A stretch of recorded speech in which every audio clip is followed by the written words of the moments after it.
الله أكبر. الحمد لله رب العالمين الرحمن الرحيم مالك يوم الدين إياك نعبد وإياك نستعين اهدنا الصراط المستقيم صراط الذين أنعمت عليهم غير المغضوب عليهم ولا الضالين. وإذ أخذنا ميثاق بني إسرائيل لا تعبدون إلا الله وبالوالدين إحسانا وذي القربى واليتامى والمساكين وقولوا للناس حسنا وأقيموا الصلاة وآتوا الزكاة ثم توليتم إلا قليلا منكم وأنتم معرضون. وإذ أخذنا ميثاقكم لا تسفكون دماءكم ولا تخرجون أنفسكم من دياركم ثم أقررتم وأنتم تشهدون. ثم أنتم هؤلاء تقتلون أنفسكم وتخرجون فريقا منكم من ديارهم تظاهرون عليهم بالإثم والعدوان وإن يأتوكم أسارى تفادوهم وهو محرم عليكم إخراجهم أفتؤمنون ببعض الكتاب وتكفرون ببعض فما جزاء من يفعل ذلك منكم إلا خزي في الحياة الدنيا ويوم القيامة يردون إلى أشد العذاب وما الله بغافل عما تعملون. أولئك الذين اشتروا الحياة الدنيا بالآخرة فلا يخفف عنهم العذاب ولا هم ينصرون. ولقد آتينا موسى الكتاب وقفينا من بعده بالرسل وآتينا عيسى ابن مريم البينات وأيدناه بروح القدس أفكلما جاءكم رسول بما لا تهوى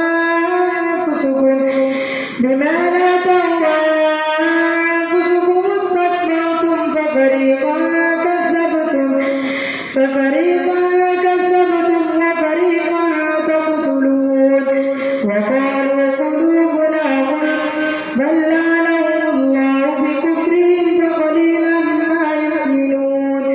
ولما جاءهم كتاب من عند الله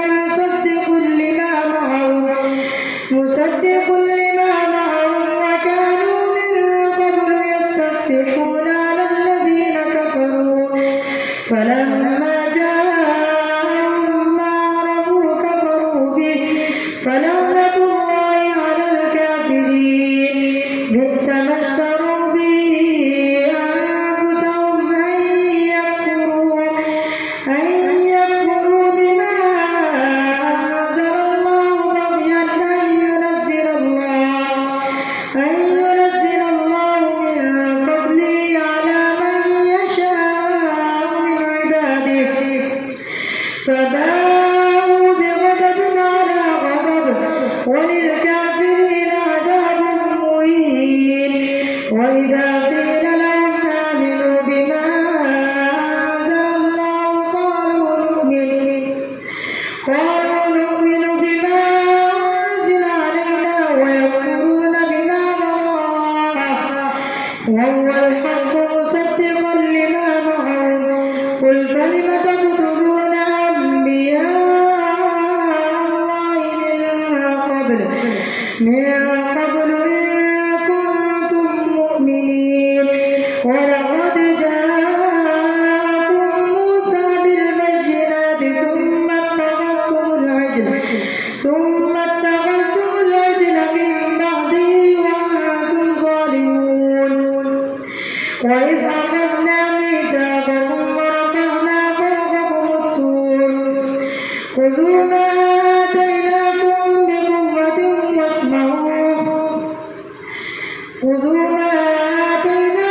بقوة واسمعوا قالوا سمعنا وعصينا وأشربوا في قلوبهم العجل بكفرهم قل بئس ما يأمركم به إيمانكم إن كنتم مؤمنين قل إن كانت لكم الدار الآخرة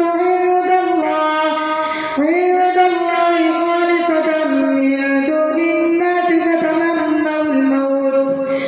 فتمنوا الموت إن كنتم صادقين ولن يتمنوا أبدا بما قدمت أيديهم والله عليم بالظالمين ولتجدنهم أحرص الناس على حياة ومن الذين أشركوا يود أحدهم لو يعمر 1000 سنة وما هو بمزحزحه من العذاب أن يعمر والله بصير بما يعملون قل من كان عدوا لجبريل فإنه نزله على قلبك بإذن الله مصدقا لما بين يديه هدى وبشرى للمؤمنين من كان عدوا لله وملائكته ورسله وجبريل وميكال فإن الله عدو للكافرين ولقد أنزلنا إليك آيات بينات وما يكفر بها إلا الفاسقون أو كلما عاهدوا عهدا نبذه فريق منهم بل أكثرهم لا يؤمنون ولما جاءهم رسول من عند الله مصدق لما معهم نبذ فريق من الذين أوتوا كتاب الله وراء ظهورهم كأنهم لا يعلمون واتبعوا ما تتلو الشياطين على ملك سليمان وما كفر سليمان ولكن الشياطين كفروا يعلمون الناس السحر وما أنزل على الملكين ببابل هاروت وماروت وما يعلمان من أحد حتى يقولا إنما نحن فتنة فلا تكفر فيتعلمون منهما ما يفرقون به بين المرء وزوجه وما هم بضارين به من أحد إلا بإذن الله ويتعلمون ما يضرهم ولا ينفعهم ولقد علموا لمن اشتراه ما له في الآخرة من خلاق ولبئس ما شروا به أنفسهم لو كانوا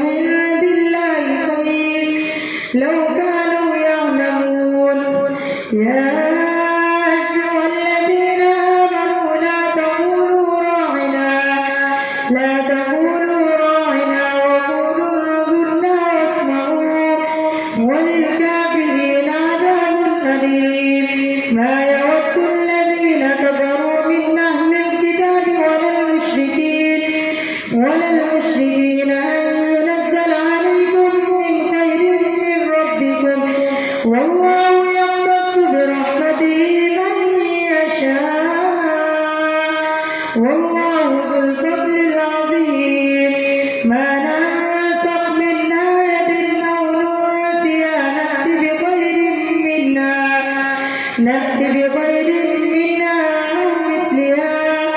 ألم تعلم أن الله على كل شيء قدير ألم تعلم أن الله له ملك السماوات والأرض وما لكم من دون الله من ولي ولا نصير أم تريدون أن تسألوا رسولكم كما سئل موسى من قبل ومن يتبدل الكفر بالإيمان فقد ضل سواء السبيل ود كثير من أهل الكتاب لو يردونكم من بعد إيمانكم كفارا حسدا من عند أنفسهم من بعد ما تبين لهم الحق فاعفوا واصفحوا حتى يأتي الله بأمره إن الله على كل شيء قدير وأقيموا الصلاة وآتوا الزكاة وما تقدموا لأنفسكم من خير تجدوه عند الله إن الله بما تعملون بصير وقالوا لن يدخل الجنة إلا من كان هودا أو نصارى تلك أمانيهم قل هاتوا برهانكم إن كنتم صادقين بلى من أسلم وجهه لله وهو محسن فله أجره عند ربه ولا خوف عليهم ولا هم يحزنون الله أكبر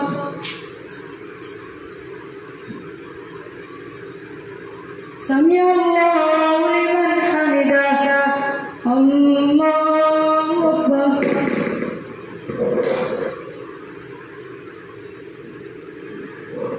الله أكبر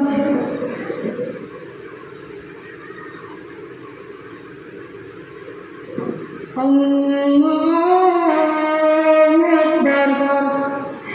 الحمد لله رب العالمين الرحمن الرحيم مالك يوم الدين إياك نعبد وإياك نستعين اهدنا الصراط المستقيم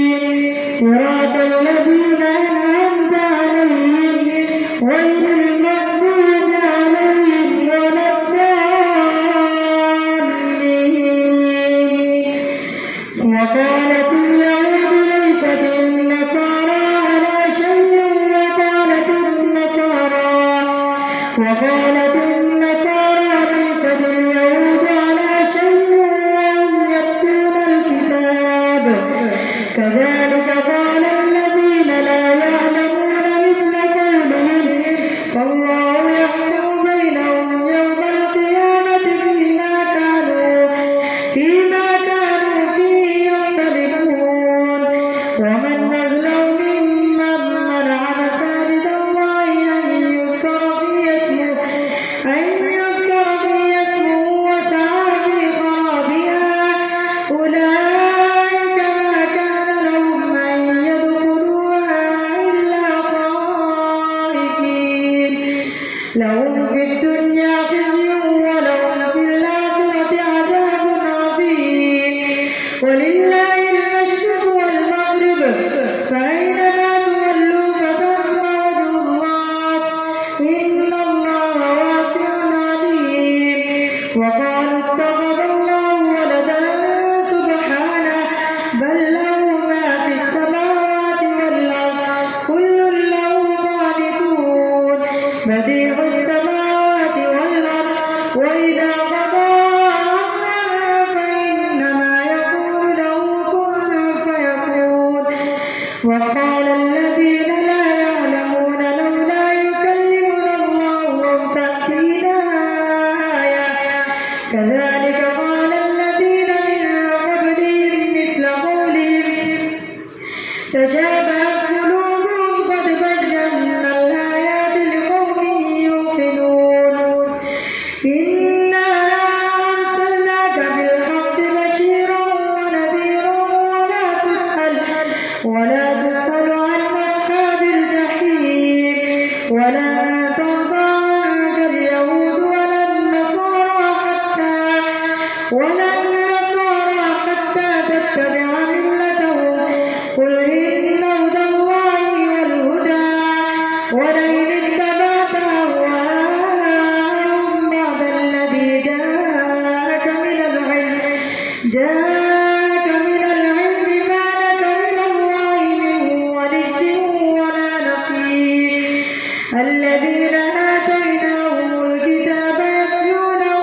يا بني إسرائيل اذكروا نعمتي التي أنعمت عليكم وأني فضلتكم على العالمين واتقوا يوما لا تجزي نفس عن نفس شيئا ولا يقبل منا عدل ولا تنفعها شفاعة ولا هم ينصرون. وإذ ابتلى إبراهيم ربه بكلمات فأتمهن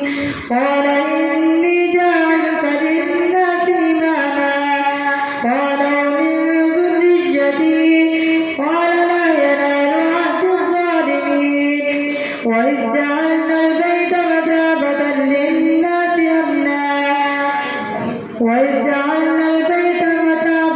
للناس وأمنا واتخذوا من مقام إبراهيم مصلى وعهدنا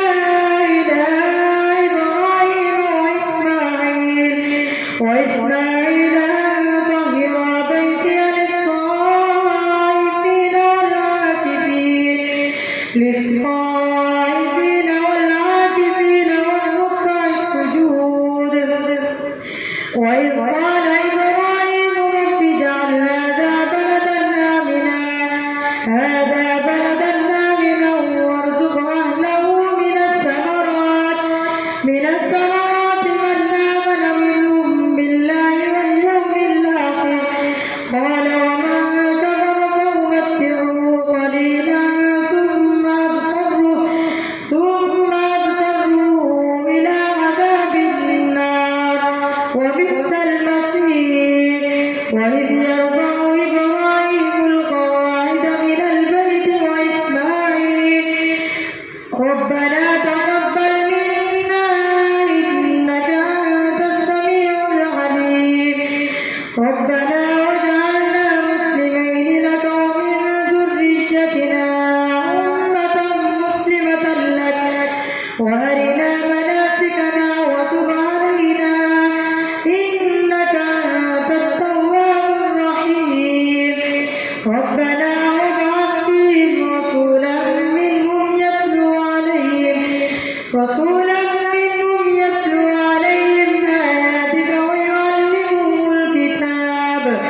ويعلمهم الكتاب والحكمة ويزكيهم إنك أنت العزيز الحكيم. ومن يرغب عن ملة إبراهيم إلا من سفه نفسه ولقد اصطفيناه في الدنيا وإنه في الآخرة لمن الصالحين. إذ قال له ربه أسلم قال أسلمت لرب العالمين. ووصى بها إبراهيم بنيه ويعقوب يا بني إن الله اصطفى لكم الدين فلا تموتن إلا وأنتم مسلمون. أم كنتم شهداء إذ حضر يعقوب الموت إذ قال لبنيه ما تعبدون من بعدي قالوا نعبد إلهك وإله آبائك إبراهيم وإسماعيل وإسحاق إلها واحدا ونحن له مسلمون. تلك أمة قد خلت لها ما كسبت ولكم ما كسبتم ولا تسألون عما كانوا يعملون. وقالوا كونوا هودا أو نصارى تهتدوا قل بل ملة إبراهيم حنيفا وما كان من المشركين. قولوا آمنا بالله وما أنزل إلينا وما أنزل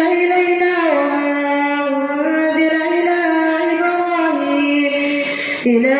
إبراهيم وإسماعيل وإسحاق ويعقوب ويعقوب والأسباط وما أوتي موسى وعيسى وما أوتي النبيون من ربهم لا نفرق بين أحد منهم ونحن له مسلمون فإن آمنوا بمثل ما آمنتم به فقد اهتدوا وإن تولوا فإنما هم في شقاق فسيكفيكهم الله وهو السميع العليم صبغة الله ومن أحسن من الله صبغة ونحن له عابدون قل أتحاجوننا في الله وهو ربنا وربكم ولنا أعمالنا ولكم أعمالكم ونحن له مخلصون أم تقولون إن إبراهيم وإسحاق ويعقوب والأسباط كانوا هودا أو نصارى قل أنتم أعلم أم الله ومن أظلم ممن كتم شهادة عنده من الله وما الله بغافل عما تعملون تلك